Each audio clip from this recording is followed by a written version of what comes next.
can help you with the direction, but only you know if you have the courage. I've done thousands of transactions. I almost would recommend to somebody if they're thinking that it's something that they want to get into.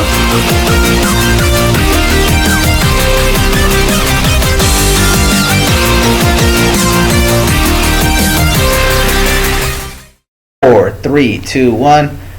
Hey, thanks for joining us on our podcast, Moneyvation. If that intro doesn't get you pumped up, I'll say this time and time again. If you don't want to go punch a hole in the wall or go have a lot of sex, that part's a joke. Unless, it does that for you. Hey, you got me and Omar dressed up today for you guys. We just got out of church, so no, I'm kidding. Omar just had a parole hearing, so we had we figured we gotta dress up for you guys. Last couple podcasts we got a little criticism because we weren't dressed a par. So now this is more of the Miami Vice look people were looking for. This is all business. I might not even crack jokes this podcast. I might just be Tony Montana straight face the whole time. You too, Omar. Omar's naturally like that. Omar is just straight face all the time. Anyways, I'm being a fool, having a good time.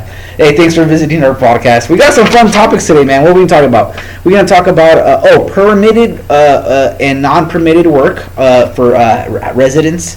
Me and Omar have seen a lot of that. And the second topic was going to be what repairs add value more so than other repairs or additions to a house. And lastly, turn times on a pre-qual or pre-approval for in general how it works out there.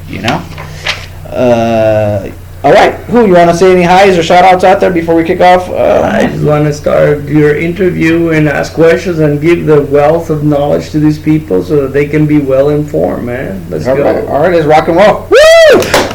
Hey, by the way, if you looked at all our podcasts, they're just short 10-minute interjections of tidbits of nuggets of knowledge. But if you watched all 5 of them, you would be a pretty good little guru. You'd know a little bit more than most. That's all. So you can do that, and then you'll have something to conversate about next time someone brings some of the stuff up. Yes. Anyways, so let's talk about permitted and non-permitted. So here's the thing, man. This is my opinion on this. And it's more like, if you're in the house that you think you're going to live in for a long time and it's probably going to be your retirement home, then, non-permitted is, and this is just my opinion, this is not professional advice. I don't want, the state city code hitting me up about, hey, I'm directing people to do non-permitted work. Not the case at all. But I'm just saying, I've seen, if this is going to be your long-term retirement home, then by golly, do whatever makes you happy. If you're trying to save a buck, of course, you can go build some very nice up to par additions, upgrades, rooms, all types of stuff. But just with the knowledge of knowing that this is not going to add technical official value to your house, right? But the I guess the opposite end of that, or the other spectrum, is we've seen people who are first time home buyers. They've had friends and family who are contractors. Just the way I would say it is, get down. They did some freaking super nice workman-like work, up to par, looks nicer than heck. Added the extra floors and additional rooms, but none of it was permitted. And so in that house, inevitably they're planning on selling, or refinancing, and that's when it bites them in the butt, and they don't get no additional value for all that money spent and time spent. So that's kind of my take on permitted work. It's more like, what's the overall long-term goal? If you plan on living the place for a long time as a retirement home, and you're not too worried about selling it, then do what you do, man. What do you think, Omar? Me and Omar have ran into these snags before, where we've had clients who love this house. This is the house, they love it. It's technically only a 2-bedroom. This individual did not permit the additional room added, the extra, let's just say 500 square foot added of nice floors, additional living space, kind of like they dolled it up and gave like an extra additional living room. And the buyers were in love with the place, and we kind of communicated with them. It's highly unlikely it's going to come for value. And even then, the sellers were pointing the finger at our appraiser, or the appraiser, not even our appraiser. That's just the appraiser who did it, and that's just the way business works. This is that's the nature of the business. You don't permit your work, you're not going to get value for it. You got any injection on that topic, Omar?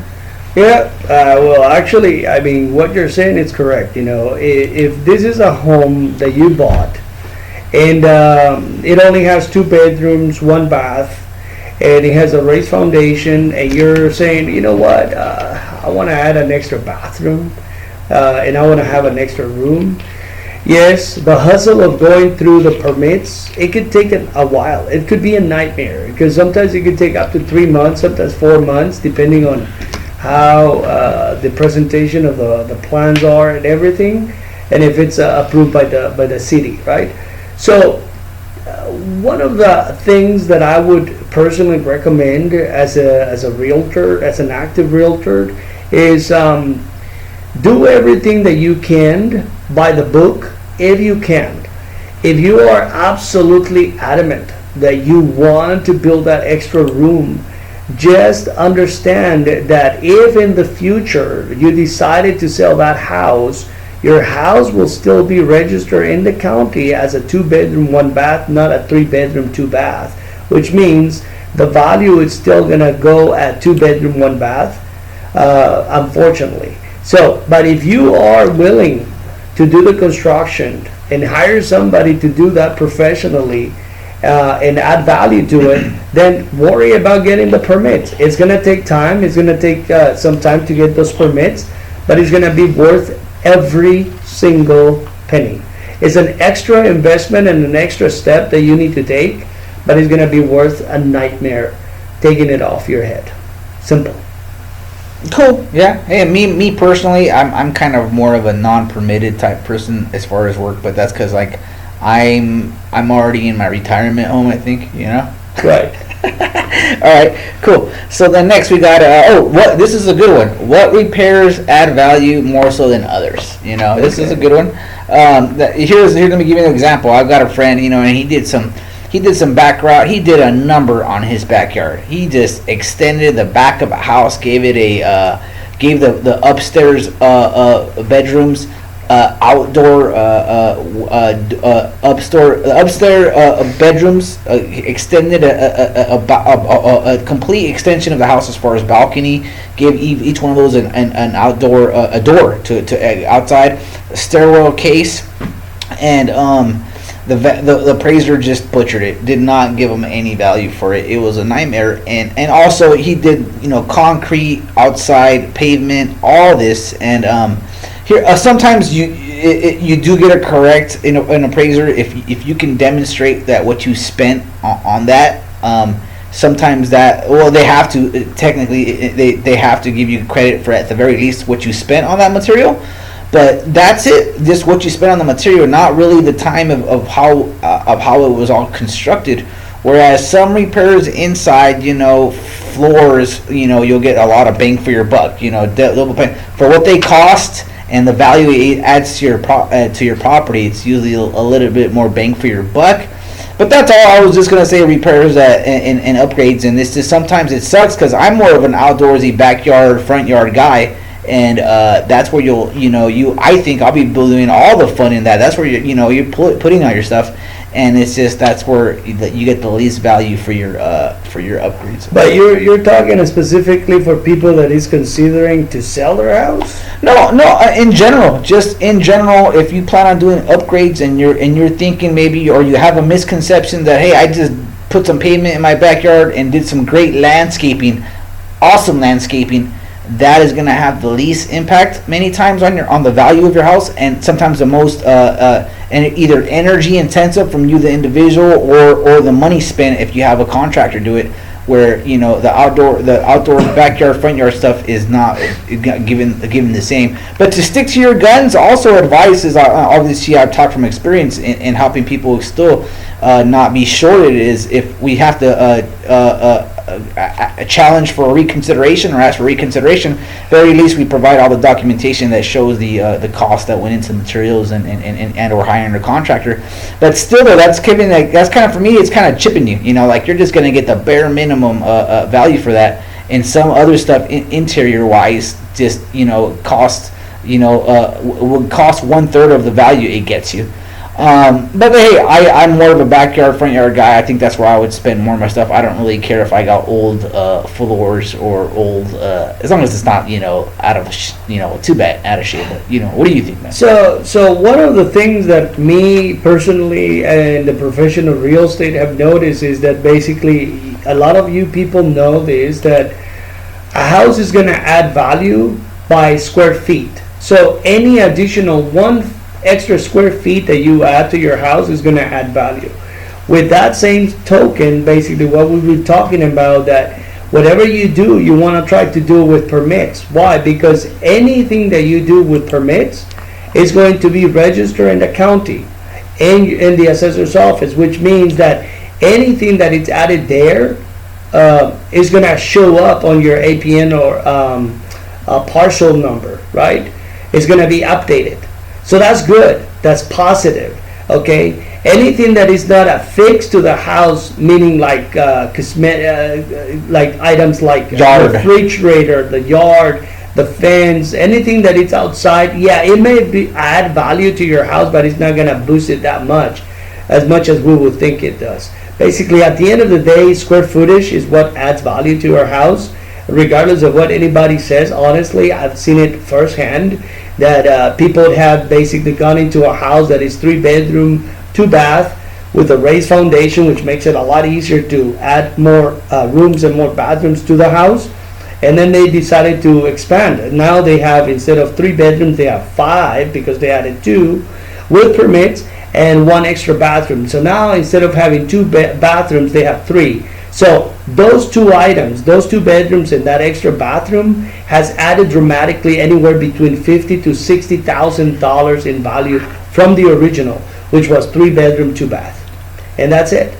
Well, no, hey, those are great nuggets of information. Just a heads up before you. And I've seen this. People spend $60,000 on their backyard, and it's in my eyes. It's almost like the term goes, in the beauty's in the eye of the beholder. But I'm just like, wow, I see all the value in that.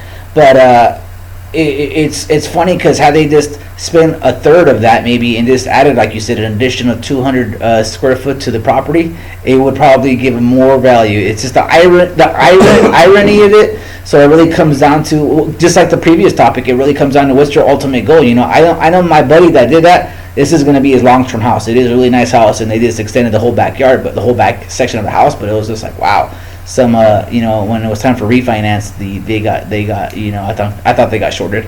But cool. Next topic we're going to talk about, this is a good one, is usually the time frame involved to pre-approve somebody, timing involved, why to do it now than later, and all that good stuff. And this was actually a switch up from a previous. Well, we were going to have another topic, but we've been seeing this happen a lot. It's a trend. It's a trend, and it's always been a recurring thing for me forever. So for me, it's just like, yeah, I know I can talk to this until I'm blue in the face, but it's just some people don't. It's just how people are sometimes, and we're all guilty of that. Hey, you tell me, don't put my hand in the cookie jar, and I'm playing. I'm just trying to think of a cool example, but you know what I'm saying. Well, I mean, let me give you a question, because that's basically your element, right, of Sure. expertise, which is lending, right? Sure. I'm a realtor, he's a lender, and so my question to you is, which is kind of like question slash comment, it would be that I personally have worked with many lenders, okay? And what I have seen in my career is that most of these lenders, they are very strict and regiment, right?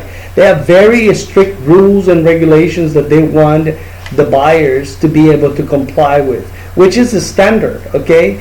Now, Sam here, he's a lender, but I have firsthand seen, and I am, if I am selling him to be a positive, good, because you need to know about this, okay? How many of you, let me ask you a question, and then maybe you can answer if that's okay. Sure, go ahead. Fire So away. how many of you have gone to a bank because you have contemplated the idea that you are interested in buying a house, okay?